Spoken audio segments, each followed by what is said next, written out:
Hi all, welcome back. അപ്പോൾ ഇന്ന് ഞാൻ വന്നിട്ടുള്ളത് ഒരു അടിപൊളി സ്നാക്ക് റെസിപ്പി ആയിട്ടാണ് കേട്ടോ. നല്ല ക്രഞ്ചി ആയിട്ടുള്ള നല്ല ക്രിസ്പി ആയിട്ടുള്ള ഒരു സ്നാക്കാണിത്. അപ്പോൾ നോമ്പ് തുറക്കുമ്പോഴും അതുപോലെ 4 മണി ചായയുടെ കൂടെയൊക്കെ കഴിക്കാൻ പറ്റിയിട്ടുള്ള ഒരു കിഡിലൻ സ്നാക്കാണ്. അധികം പണിയൊന്നും ഇല്ലാതെ ചെയ്യാൻ പറ്റിയിട്ടുള്ള ഒരു സ്നാക്കാണ്. അപ്പോൾ നമുക്ക് എങ്ങനെയാണ് തയ്യാറാക്കുക എന്നുള്ളതൊന്ന് നോക്കാം.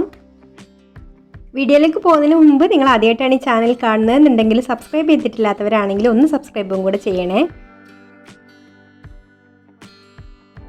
അപ്പോൾ ആദ്യം തന്നെ നമുക്കിതിലേക്ക് വേണ്ട ഫില്ലിങ് തയ്യാറാക്കാൻ വേണ്ടിയിട്ട് ഞാനിവിടെ ഒരു പാൻ അടുപ്പത്ത് വെച്ചിട്ടുണ്ട്. അതിലേക്ക് 1 ടേബിൾ സ്പൂണ് ഓയിൽ ഒഴിച്ചു കൊടുത്തു.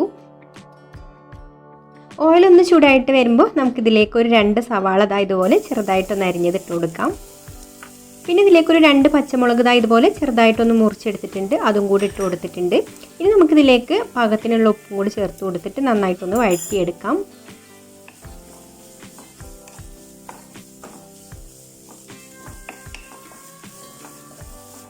അപ്പോൾ അത് ഉള്ളിയും പച്ചമുളകൊക്കെ ഇവിടെ ഒരുവിധം വഴന്ന് വന്നിട്ടുണ്ട്. ഇനി നമുക്കിതിലേക്ക് ചെറുതായിട്ട് അരിഞ്ഞിട്ടുള്ള കറിവേപ്പില ഇട്ട് കൊടുക്കാം. അതുപോലെ തന്നെ മല്ലിയില ഉണ്ടെങ്കിൽ അതും കൂടെ ഇട്ട് കൊടുക്കാം.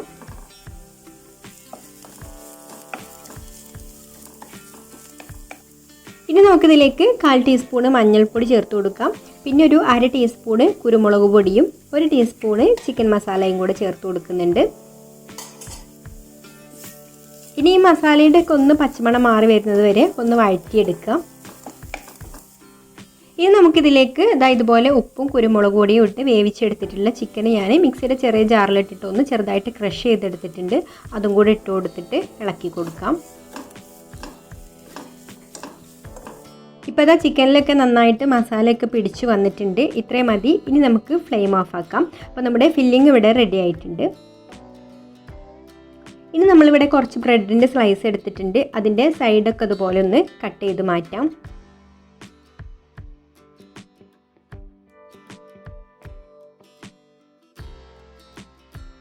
ഇനി നമുക്ക് ഈ ഒരു ബ്രെഡിനെ ഒന്ന് പരത്തിയെടുക്കണം. അപ്പോൾ കുറച്ചൊരു ഹാർഡായിട്ടുള്ള ബ്രെഡാണ് കേട്ടോ ഇത്. അപ്പോൾ ഇത് പരത്തിയെടുക്കുന്ന സമയത്ത് പൊടിഞ്ഞു പോകാൻ ചാൻസ് ഉണ്ട്.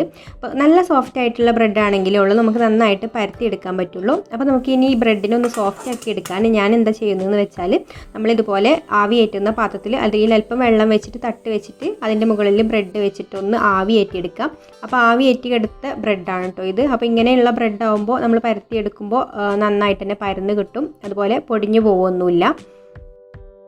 പിന്നെ നല്ല സോഫ്റ്റ് ആയിട്ടുള്ള ബ്രെഡാണെന്ന് കിട്ടുന്നതെന്നുണ്ടെങ്കിൽ ഇങ്ങനെ ആവി കയറ്റേണ്ട ആവശ്യമില്ല കേട്ടോ. അപ്പോൾ ഇങ്ങനെ അധികം ഇവിടെയൊക്കെ കിട്ടുക ഇതുപോലെ കുറച്ചൊരു ഡ്രൈ ആയിട്ടുള്ള ബ്രെഡാണ്. അപ്പോൾ ആ ഒരു ബ്രെഡ് പൊടിഞ്ഞു പോകും. എങ്ങനെയായാലും നമ്മൾ ചിക്കൻ റോളൊക്കെ ഉണ്ടാക്കുകയാണെങ്കിലും പൊടിഞ്ഞു പോകാൻ ചാൻസ് ഉള്ള ഒരു ബ്രെഡാണ്. അപ്പോൾ അങ്ങനെയുള്ള ബ്രെഡ് നമുക്ക് ഇതുപോലെ ഒന്ന് സ്റ്റീം ചെയ്തെടുത്താൽ മതി. അപ്പോൾ നല്ല സോഫ്റ്റായിട്ട് നമുക്കിതുപോലെ പരത്തിയെടുക്കാൻ പറ്റും. ഇനി ഇതുപോലെ ഒന്ന് ഒട്ടിച്ചെടുക്കുകയാണ് കേട്ടോ ചെയ്യുന്നത്. ഒട്ടിച്ചെടുക്കാൻ വേണ്ടിയിട്ട് വെള്ളമാണ് എടുത്തിട്ടുള്ളത്. പിന്നെ ആവി കയറ്റി എടുത്തിട്ടുള്ള ബ്രെഡ് ആകുമ്പോൾ പെട്ടെന്ന് തന്നെ ഒട്ടി കിട്ടുകയും ചെയ്യും കേട്ടോ. അപ്പോൾ ഇതുപോലെ സമൂസയുടെ ഒരു ഷേപ്പിലാണിത് ഒട്ടിച്ചെടുക്കുന്നത്.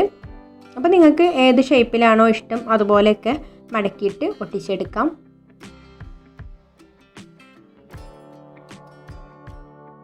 ഇനി നമുക്ക് ഇതിൻ്റെ ഉള്ളിലേക്ക് ഫില്ലിങ് നിറച്ച് കൊടുക്കാം.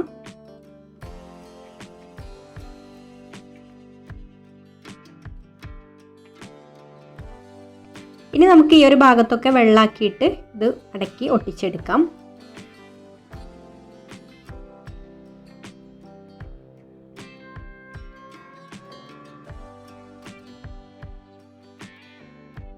അപ്പോൾ നമുക്ക് ഇതുപോലെ തന്നെ ബാക്കിയുള്ളതെല്ലാം റെഡിയാക്കി എടുക്കാം.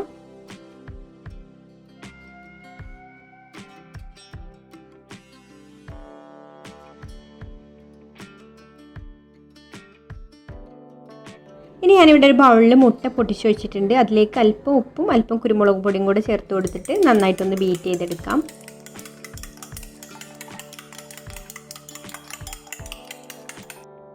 ഇനി ഓരോന്നും ബീറ്റ് ചെയ്തെടുത്തിട്ടുള്ള മുട്ടയിൽ ഡിപ്പ് ചെയ്ത ശേഷം കോൺഫ്ലെക്സ് വെച്ചിട്ടൊന്ന് കോട്ട് ചെയ്തെടുക്കാം. അപ്പോൾ കോൺഫ്ലെക്സ് ചെറുതായിട്ട് കൈ വെച്ചിട്ടൊന്ന് പൊടിച്ചെടുത്തിട്ടുണ്ട് കേട്ടോ.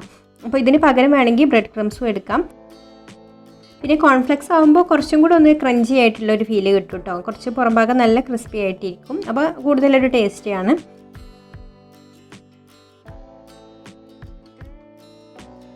ഇനി നമുക്കിതൊരു മീഡിയം ചൂടുള്ള എണ്ണയിലേക്ക് ഇട്ട് കൊടുത്തിട്ട് പൊരിച്ചെടുക്കാം. അപ്പോൾ നല്ല ഹൈ ഫ്ലെയിമിൽ വെച്ച് കഴിഞ്ഞാൽ ഇത് കരിഞ്ഞു പോകും കേട്ടോ. അപ്പോൾ കുറച്ചൊരു ചൂട് ക്രമീകരിച്ചിട്ട് വേണം ഇത് പൊരിച്ചെടുക്കാൻ.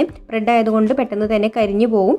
പിന്നെ പെട്ടെന്ന് ഇത് മറിച്ചിട്ട് കൊടുക്കാം. എന്നിട്ട് രണ്ട് സൈഡും ഒരുപോലെ നല്ലൊരു ഗോൾഡൻ ബ്രൗൺ കളർ ആവുന്ന സമയത്ത് കോരിയെടുക്കാം.